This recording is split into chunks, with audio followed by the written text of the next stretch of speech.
Leaving the pilot house of the fireboat, Chief Cody hastens to join Tim Collins, crouching over the big shining nozzle of the deck pipe. Ready here, sir. Juckle's engineer will give us full volume when you say the word. Here's hoping it works. The stream from this pipe can smash a brick wall. If it can rip the roof off that shed, we'll have only a bonfire in the square on our hands. Yes, sir, instead of a conflagration eating right into the city. Right. How's that look for elevation? Well, we won't know until we cut loose with the water. Yes, sir. All right, let her go. Yes, sir. Water! Give us water! More! Give us more pressure! Pour! Give us all you got! Oh! Great blazing blisters! That stream, it's a battering ram! All right, swing to the left. Yes, sir. Left. Yes, sir. Now, send that water against the eaves of that roof. Oh, well, help me swing her, Chief. All right. Oh, that roof is tearing. We're ripping it off. Yes, sir. Swing the stream along the eaves. We're tearing it up like paper. Yes, sir. Now, steady, steady. There she goes. Oh, yeah, there goes the whole roof. Oh, we did it, Collins. We did it. Yes, sir. We knocked the roof clear off that shed. Now the shore companies can close in and smother what's left of Yes, it. sir. Shall we shut down now, Chief? We've done our job, Collins. You can shut down the stream. Yes, sir. Cut off the water. That's all. Sweet skimmers.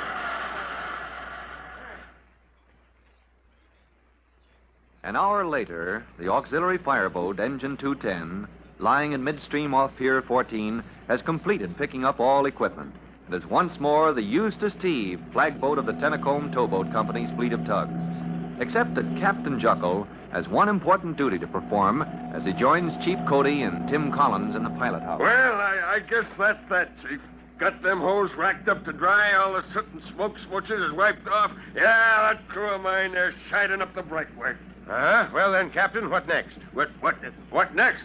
Well, I'd be dangled from a tow line if I could seek what next. Collins? Yes, sir. Collins, I was going to compliment you on the way you've trained Captain Juckle and his crew. Oh, now, Chief Collins, why, he's okay. He done fine by us guys. Yeah, but he seems to have forgotten something. He's kidding you, Captain. Yeah, but look, my thick head, I don't... Look, Captain, you answered an alarm, didn't you? Yeah, You rolled to the fire, you followed orders until we called you back to quarters. that's right. And just like a fire company ashore, you've made ready for the next alarm. So, Oh, sure, I get it. Now I say hello to the squawk box. Squawk box? What's that? he means the two-way radio. Just listen to this. 210, engine 210, calling fire department. Fire department, come in, 210. Engine 210, back in service. All shined up in ship shape. 210 back in service. Okay, 210. And congratulations. Huh? What's that you said? Congratulations. All the boys are proud of you, 210. Oh, hey, quit kidding. We ain't no firemen. We just run the boat. You run it okay. Fire department signing off. So long. Signing off. Hey, hate to hear what the guy said. Proud of old 210. This old tub. Well, I'd have said it myself if he hadn't. Gory mighty. Proud of us guys. Oh, nobody's kidding you, Juckle. And as long as Engine 210 is in service, you and your boys will be aces high with the whole fire department. And now that his tour of duty with Captain Juckle and Engine 210 is completed, Tim Collins can look forward to returning to his own company. But as he stands on the dock taking his leave of Chief Cody, the chief says... Oh, Collins, you going home now? Yes, sir. I'll report back to Company 209 in the morning. Right. And when you see your mother, just tell her it can be arranged, will you? Sir? What can be arranged? Oh, just something she phoned me about. She phoned you, Chief, today? She did. Oh, about what, sir? Now, don't put me through the third degree, Collins. You'll hear all about it when you get home. Good night now. I'm on my way back to headquarters. Good night, Chief Cody. Good night, sir. Oh, but good grief. Now what are the Collinses up to? And when the Collinses are up to something, it could be anything. Tim, puzzled as to why his mother phoned the chief, and as to why the chief gave him that cryptic message to carry home, the message that says, "It can be arranged," well, Tim wastes no time as he hastens home to find out what it's all about. Don't miss Tim's homecoming in our next true-to-life episode of The Firefighters. In just a moment, Chief Bob Cody will tell you, boys and girls, how you can help the firefighters in your own town.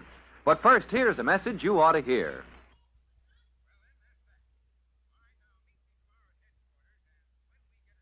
And now, Chief Bob Cody with a special notice for the Firefighters Brigade. Chief Cody. Hello, boys and girls. This is your friend, Chief Cody, asking for a little help. You see, there have been a lot of fires caused by electric irons. A mighty useful thing the electric flat iron is, but it can be dangerous like everything else if you're not careful. So I wish you'd check up. Be sure nobody you know ever sets an electric iron down and leaves it turned on when not in use. Now, the safest way is to pull the cord out of the wall plug, and then you know that electric iron can't get into mischief. So just pass the word to be careful. And so long for now.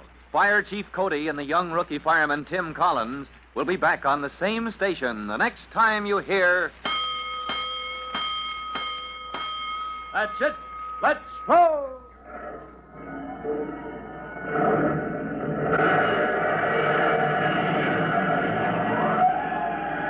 Let's go!